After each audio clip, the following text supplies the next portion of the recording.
Wabarakatuh.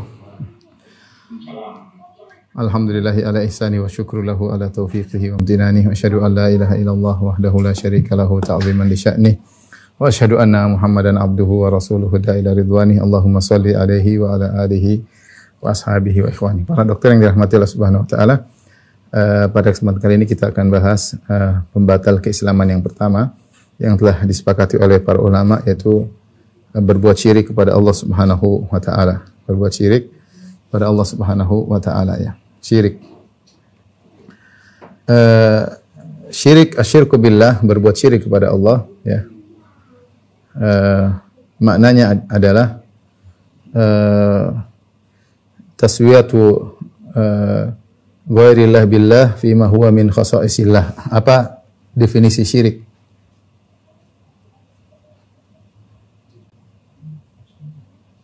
Kalau secara bahasa Arab kita katakan taswiyatu ghairillah billah fima huwa min khasaisillah. Artinya menyamakan selain Allah, dalam hal ini adalah makhluk, ya, selain Allah yaitu makhluk, dengan Allah disamakan pada perkara-perkara yang merupakan kekhususan Allah. Perkara-perkara yang merupakan kekhususan Allah. Itulah arti daripada kesyirikan. Itu kita menyamakan selain Allah dengan Allah, ya, dalam banyak hal. Dalam masalah peribadatan kita menyembah Allah dan juga menyembah selain Allah. Dalam hal misalnya pengaturan, kita bilang Allah mengatur alam semesta dan ada makhluk juga yang mengatur alam semesta, maka itu namanya syirik. Intinya menyamakan selain Allah dengan Allah pada perkara-perkara yang merupakan kekhususan Allah Subhanahu wa taala. Siapa yang melakukannya maka dia terjerumus dalam kesyirikan. Allah Subhanahu wa taala berfirman tentang perkataan orang-orang kafir di hari kiamat. Mereka berkata, "Tallahi in kunna lafi dhalalim mubin." Lafi dhalalim mubin idh nusawwikum birabbil alamin.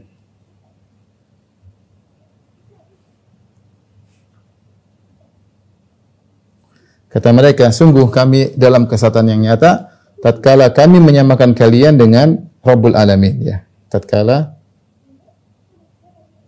ini penyesalan mereka di neraka jahanam. Kami menyamakan kalian, wahai sembahan-sembahan, menyamakan kalian dengan Rabbul Alamin, dengan Allah, ya. Allah juga berfirman, "Tsummal ladzina kafaru bi rabbihim ya'dilun." Ya. "Tsummal ladzina kafaru bi rabbihim ya'dilun." Ya. Kemudian orang-orang kafir menyamakan Allah dengan selain Allah Subhanahu wa taala. Ya. Bi rabbihim ya'dilun maksudnya adalah menyamakan. Ya. Makanya sesuatu yang disamakan dengan Allah disebut dengan an-nid, disebut dengan asy-syarik, disebut dengan al-mathil, yaitu sesuatu yang disamakan dengan Allah. Ketika ada seorang berkata kepada Nabi sallallahu alaihi wasallam, "Masya Allahu wa syi'ta," atas kehendak Allah dan kehendak engkau wahai Muhammad, maka Rasulullah SAW marah. Kata Rasulullah SAW, "Aja'altani lillahi niddan?" Apakah kau menjadikan aku sebanding dengan Allah Subhanahu wa taala? Qul masya Allah wahda, katakan atas kehendak Allah. Jangan bilang atas kehendak Allah dan kehendak Muhammad. Di situ Rasulullah marah. Rasulullah mengatakan, "Aja'altani lillahi niddan?" Apa kau menjadikan aku sebanding dengan Allah? Dalam riwayat yang lain, "Aja'altani lillahi idlan?" Apa kau menjadikan aku saingan bagi Allah Subhanahu wa taala? Ya, sehingga itulah makna daripada kesyirikannya. Taib. Sebelum kita bahas tentang macam-macam syirik, kita ingin jelaskan bahwa syirik adalah sangat berbahaya, ya. Syirik itu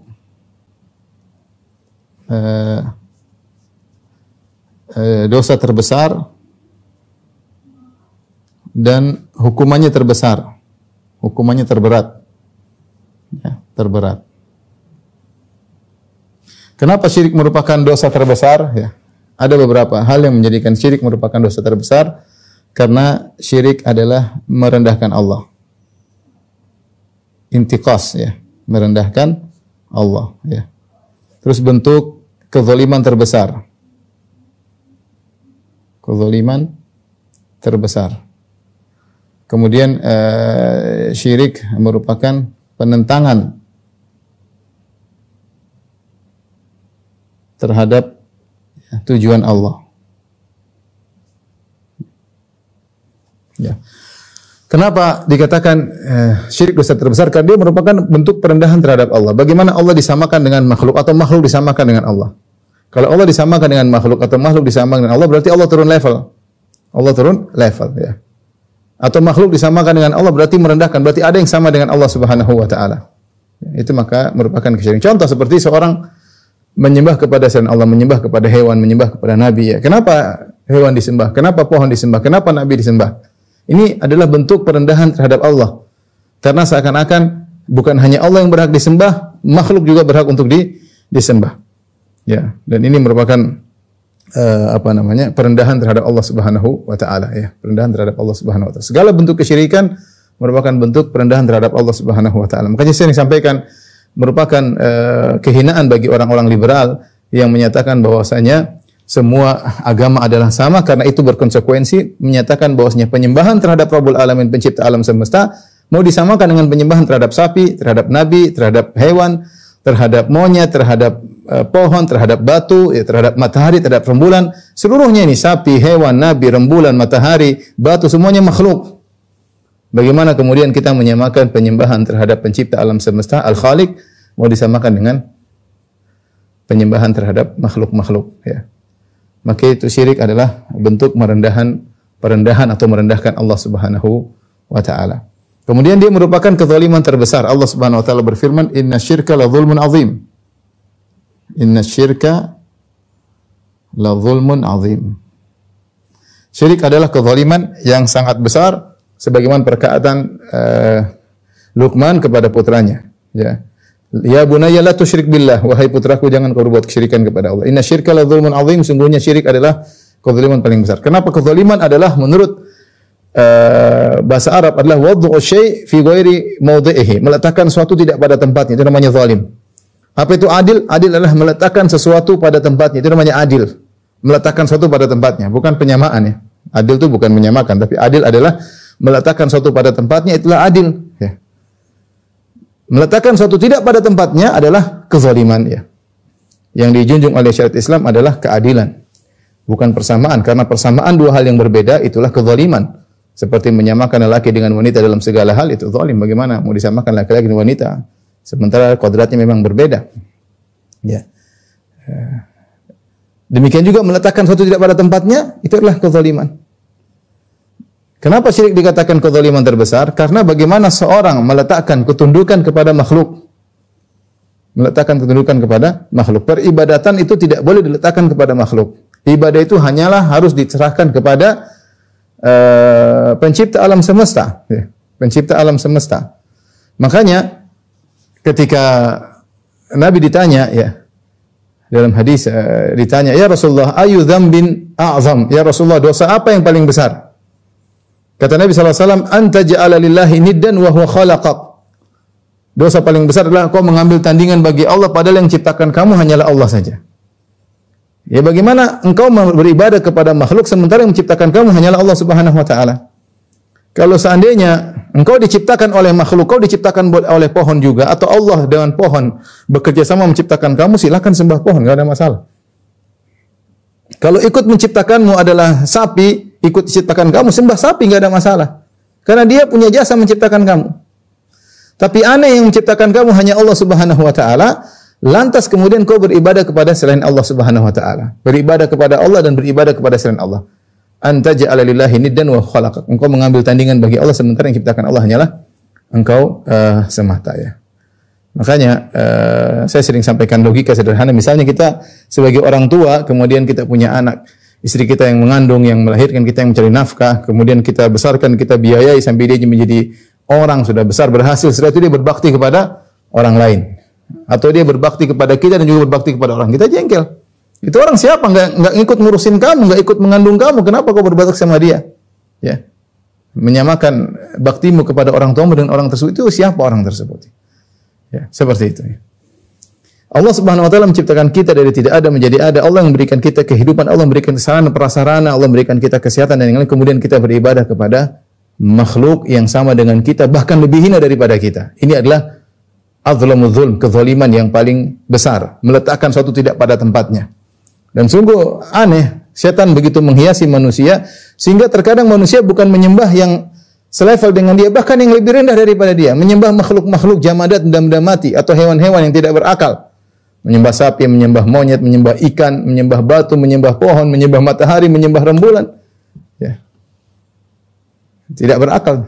Bagaimana kemudian disembah? Tapi demikian, setan menghiasi. Maka syirik adalah kezaliman yang paling besar. Kemudian syirik adalah dosa besar karena bentuk penentangan terhadap tujuan Allah. Allah menciptakan kita untuk menyembah Allah Subhanahu wa taala. Kata Allah Subhanahu wa taala, "Wa ma khalaqtul jinna wal insa illa liya'budun."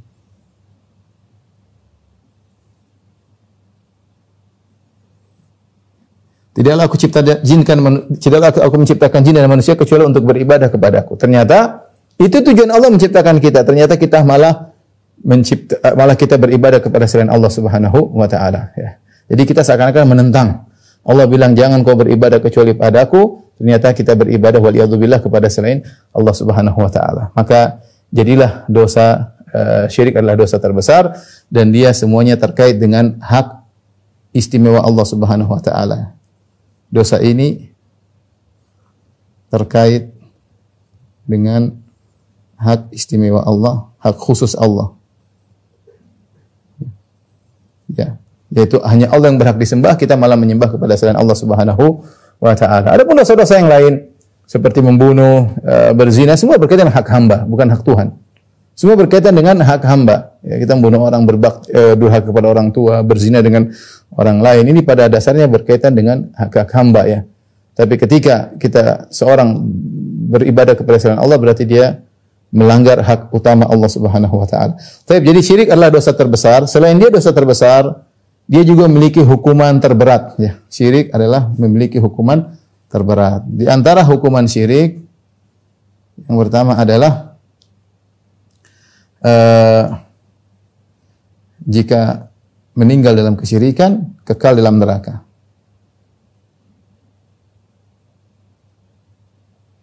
Maka kekal dalam neraka.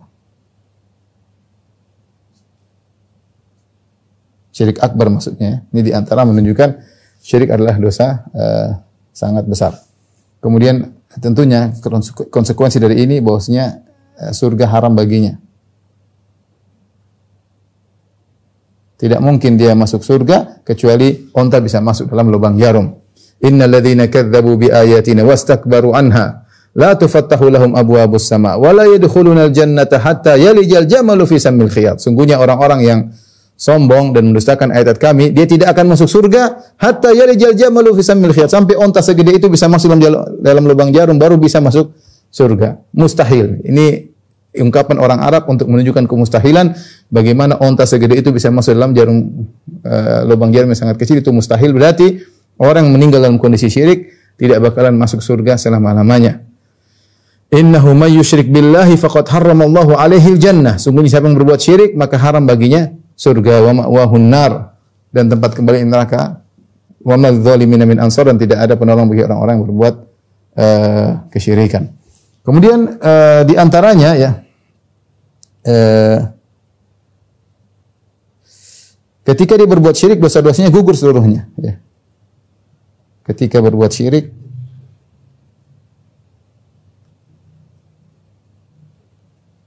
dosa-dosanya gugur seluruhnya. Misalnya ada seorang berbuat amal soleh selama 60 tahun. Dia haji, dia umrah, berbakti kepada orang tua. Di penghujung hayatnya, kemudian dia berbuat kesyirikan, menyembelih kepada selain Allah misalnya. Atau kemudian dia bernazar untuk selain Allah Subhanahu wa taala misalnya. Atau dia percaya kepada dukun bisa meramal masa depan misalnya, ya. Intinya terjerumus dalam syirik akbar. Maka seluruh amalannya gugur ketika itu, ya. Dan ini adalah hal yang sangat merugikan.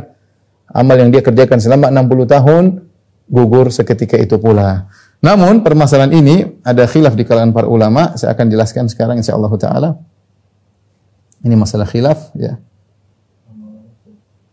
Antara mazhab Syafi'i dengan mazhab Maliki ya. Akan saya jelaskan setelah ini. Hah?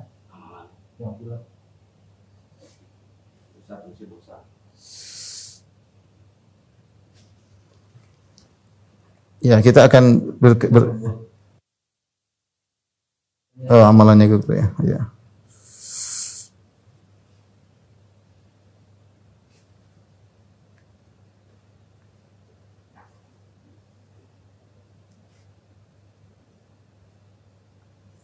Amalan-amalannya gugur seluruhnya. Tapi ini ada khilaf di kalangan para ulama ya. Saya akan jelaskan insyaallah taala. Baik, jika seorang berbuat syirik, terjerumus dalam syirik akbar,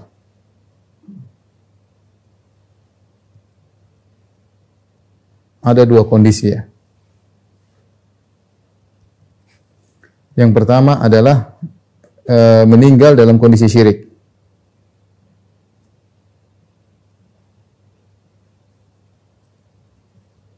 Jika meninggal dalam kondisi syirik, sepakat ulama ijma seluruh amalannya gugur.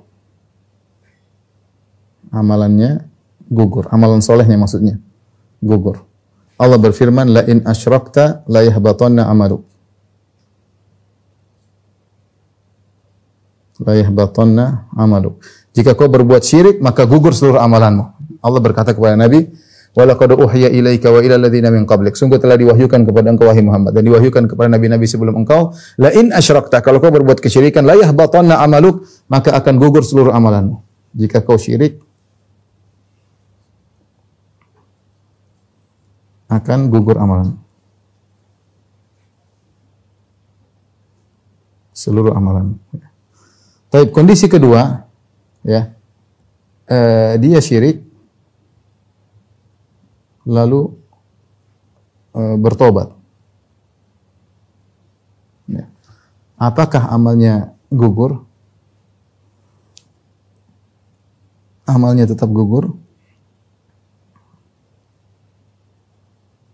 Maka ini ada khilaf di kalangan para ulama ya. Jadi kalau dia meninggal dalam kondisi syirik, selesai, semua sepakat bahwasanya dia amalnya gugur. Tapi kalau dia misalnya dia berbuat syirik, kemudian dia berbuat syirik selama 2 tahun, kemudian dia sadar, dia kembali lagi kepada Islam. Nah, apakah amalnya gugur atau kembali lagi? Ini ada khilaf di kalangan para ulama. Secara umum ada 2 pendapat. Pendapat mazhab Syafi'i, Imam Syafi'i rahimahullah, ya, bahwasanya amal tidak gugur kecuali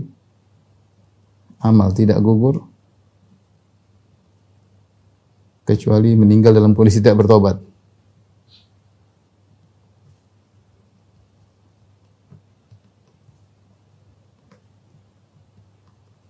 Adapun pendapat Imam Malik rahimahullahu taala, begitu syirik langsung gugur. Meskipun bertobat setelah itu, maka gugur amal.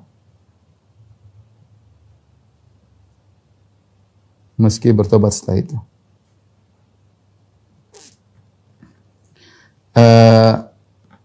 Contoh sederhana. Jadi ada seorang, dia ketika masih Islam, dia berhaji. Berhaji sekali, haji Islam, haji 2 kali, haji 3 kali. Kemudian ketika umur 30 tahun, dia murtad misalnya. Dia murtad selama 2 tahun. Masuk Nasrani atau masuk Yahudi, Hindu atau Buddha, dia murtad selama 2 tahun. Lalu pada umur 32, dia sadar lagi, masuk Islam kembali. Nah, apakah kita mengatakan dia wajib untuk haji lagi karena haji sebelumnya sudah gugur, atau kita mengatakan kamu tidak wajib lagi haji karena hajimu yang kau lakukan di masa Islammu tidak gugur? Kenapa? Karena kau meninggal tidak dalam kondisi musyrik. Seandainya kau meninggal dalam kondisi musyrik, maka sepakat ulama hajimu yang pernah kau lakukan di masa Islammu itu gugur. Tetapi ketika kau bertobat dari murtadmu, kau murtad, kemudian kau bertobat, ya, apakah amal soleh yang pernah kau kerjakan selama ini gugur atau tidak? Makanya ada khilaf. Menurut mazhab Syafi'i tidak gugur. Ya, menurut mazhab Syafi'i tidak gugur. Kenapa? Karena Imam Syafi'i membawa yang mutlak kepada yang muqayyad. Karena ada firman Allah Subhanahu wa taala, "Wa may yartadid minkum Kata Allah Subhanahu wa taala, "Wa may yartadid minkum an dinihi fayamut wa huwa kafir fa ulaika habitat a'maluhum."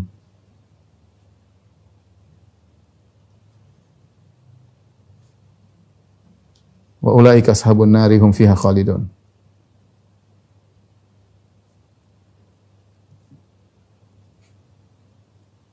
Hum fiha khalidun. Tapi Imam Syafi'i mengatakan, yang amalnya gugur ketika berbuat syirik adalah yang meninggal dalam kondisi musyrik. Kata Allah, "Wa may yartadid minkum an dinihi." Siapa yang murtad dari agamanya, fayamut wa huwa kafir. Kemudian dia meninggal dalam kondisi kafir.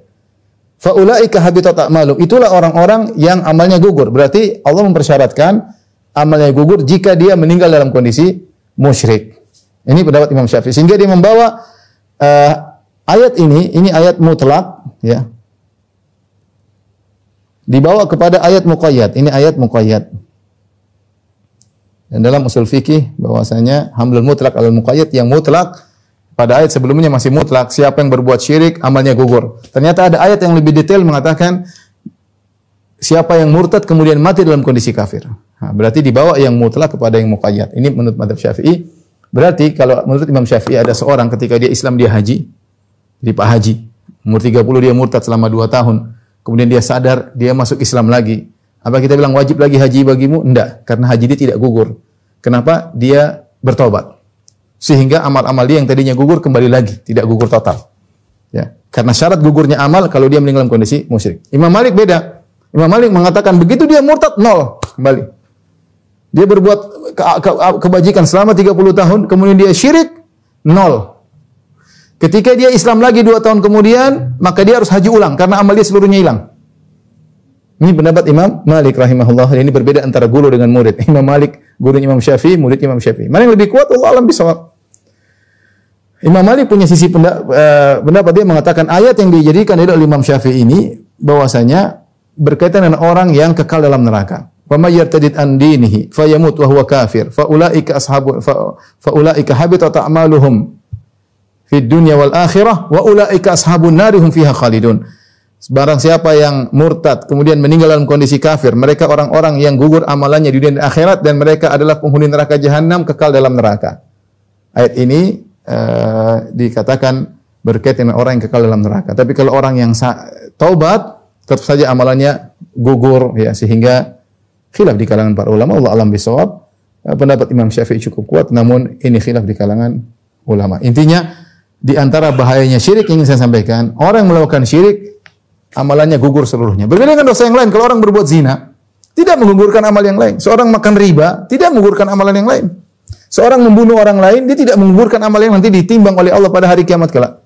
Seorang berdurhaka kepada orang tuanya, dia melakukan dosa, tapi tidak menggugurkan amal yang lain. Tapi kalau syirik, menggugurkan amal yang lain. Seluruhnya total. Ya, seluruhnya total akan gugur. Ini menunjukkan tentang bahayanya dosa kesyirikan karena akan menggugurkan amal soleh.